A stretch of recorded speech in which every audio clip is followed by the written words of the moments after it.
one of the proposals is to allow added police enforcement for seatbelt usage. This would allow cops to pull over cars that the only thing they were doing, they could be going the speed limit, no busted out tail lights, no expired inspection stickers. But if you aren't wearing a seatbelt, they will be able to pull you over. It will be a moving violation, and it's, as we always say, the gift that keeps on giving. You get the big fine that's split between the municipality that the offense occurred in and the district court, which is the state, and then the insurance companies get to add a surchargeable offense and charge you more for your insurance if you have another moving violation for 6 or 7 years. You could rob a bank and have the statute of limitations runs out on a bank robbery before it runs out on a moving violation.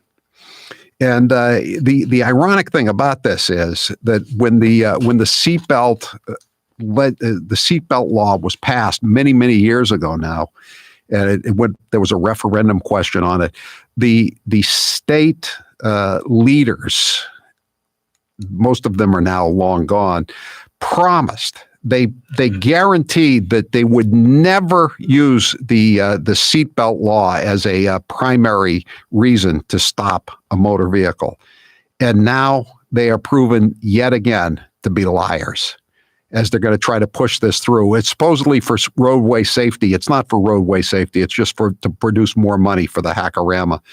Joining me now on the line is Chip Ford. He is the head of Citizens for Limited Taxation and Government with Barbara Anderson, and he was one of the architects of the campaign against the seatbelt law back in I believe the early 1990s. And he now lives in Kentucky. He still runs Citizens for Limited Taxation and Government, but he's fled, like so many have fled the Commonwealth. Chip, were you surprised to read this afternoon that they are now trying to make the seatbelt law a primary reason to stop a motor vehicle? No, they've been doing that, Howie, since they got the second. Well, we repealed the seatbelt law in '86. They came back in '94 and passed it. 86 was the first one. Yeah, that was my baptism by fire. I was just a happy sign painter, minding my own business and listening to the Jerry Williams show back then. Next thing I know, he talks me into coming into the studio and starting a ballot committee. And here I am in Kentucky 35 years later. I'm still doing it. And they're still doing it too, though. That's the thing. They never gave up, did they? They never gave up. No, it's a rite of spring. Every spring it pops up. It's like a batch of weeds or something. Every year since '85, this has come up. '86, '87, they kept coming back. Once they got it passed as a law the second time, it's every year since that they've been coming back for primary enforcement. Now that the insurance surcharge, I don't believe is included in this. I think it's specifically excluded, and you know what that's worth. Yeah, they'll be back for next year. That as soon as they get the primary enforcement. Promise them anything, they'll buy it. You know. It's really something, isn't it, with Charlie Parker? I mean, this is a guy who was elected in 2014 as a friend of the motorist, and he just looks at everybody who has a driver's license who owns a motor vehicle in Massachusetts as some kind of cow, and he's the guy who's in charge of milking them. You know, it's just incredible. It just gets worse and worse up there. I thought I escaped it. I intended to shut down Citizens for Limited Taxation. And by popular demand and pleading of my members, I kept it going from here. And I was ahead of the pandemic. I've been working remote since 3 years ago. And it just keeps getting worse in Massachusetts. It's incredible.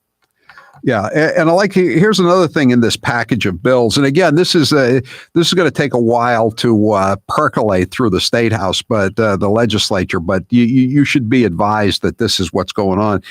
drivers with suspended licenses would face tougher penalties if they cause injury or death on the road. And he says that this is needed because of the scandal at the Registry of Motor Vehicles after a trucker killed 7 motorcyclists in New Hampshire in 2019.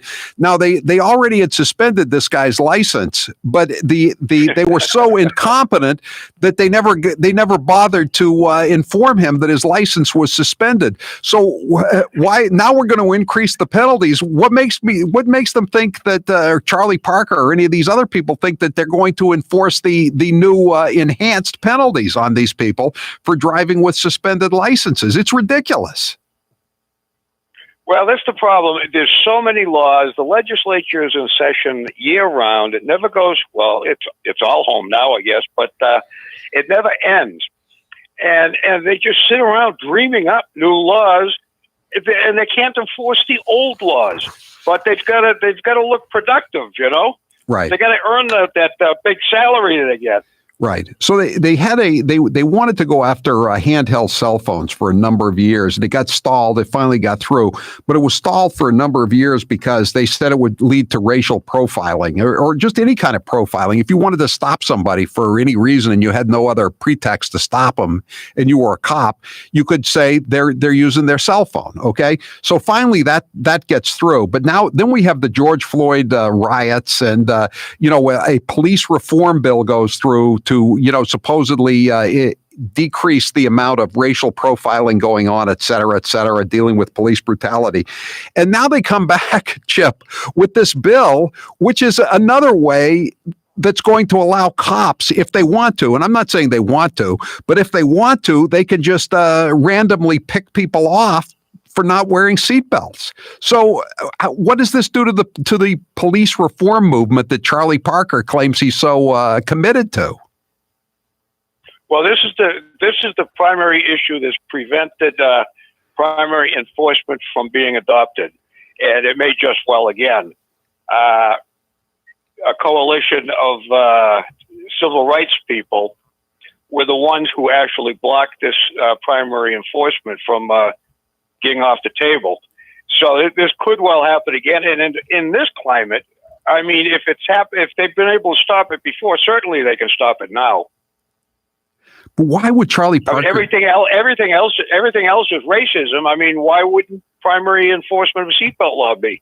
I agree. But, again, they just seem to be grasping for more and more money. I mean, we come back to the TCI, too. I mean, Charlie Parker still won't give up on that. The Transportation and Climate Initiative. That's the attempt to more than double the gasoline tax to. Yeah, we're working to fight that, too. Yeah. Right. I mean, this is. It's more is never enough. MINE, and this is they've got the millionaires tax coming up next, which is, we know how long that'll last, is on millionaires only. But I mean, it's never enough. It's never enough. Yeah. They've got $4 or $5 billion coming in from the federal government now. Right. It's still not enough. Right. It'll never be enough until they have it all. The state budget is they're going to start debate on is $47 billion. $47 billion. I know. And when they raised the temporary income tax back in 1989, the state budget was $12 billion. Yeah, and it took 31 years to get rid of the temporary income tax increase.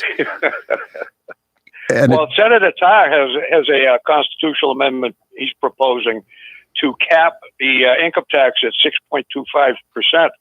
I told one of your colleagues, I think, today that called on it, but that's where they raised it to in 1990. Right. And it took us 30 years to get it back to 5%. I mean, any cap is better than no cap, but nonetheless, we don't want to go back to 6.25 again. I mean, it's going to take another 30 years to get it down again.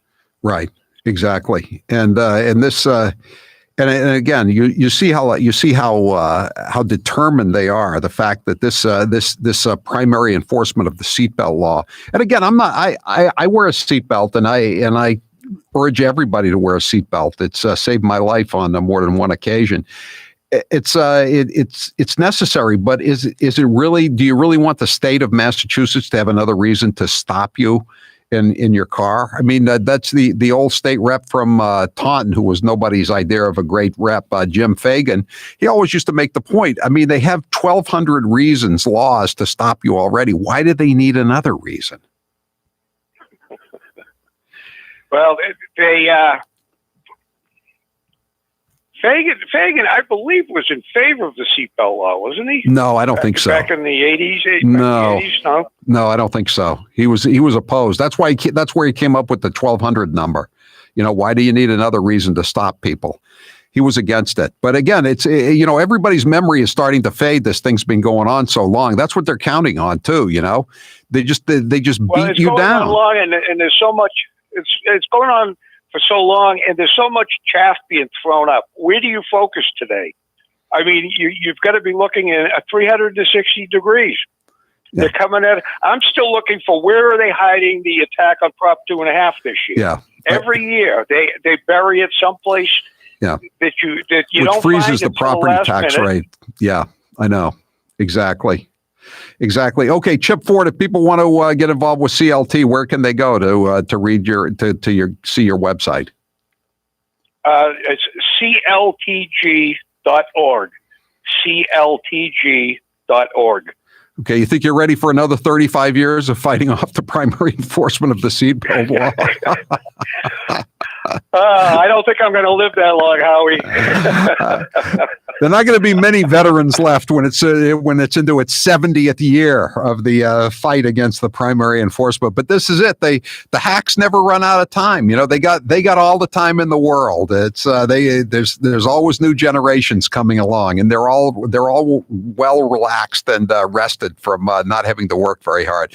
Thanks for being with us, Chip Ford from Citizens for Limited Taxation and Government. Again, they never give up. They are men of unceasing malevolence. That's a Billy Bulger line. He wasn't referring to himself, but it fit perfectly. Men and women of unceasing malevolence. They're always out to pick our pockets. And they're back for another bite at the apple, 35 years after the first bite at the apple on the primary seatbelt law.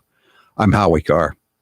He only steals from the very best. The 9 most terrifying words in the English language are, I'm from the government and I'm here to help. Howie Carr returns after this.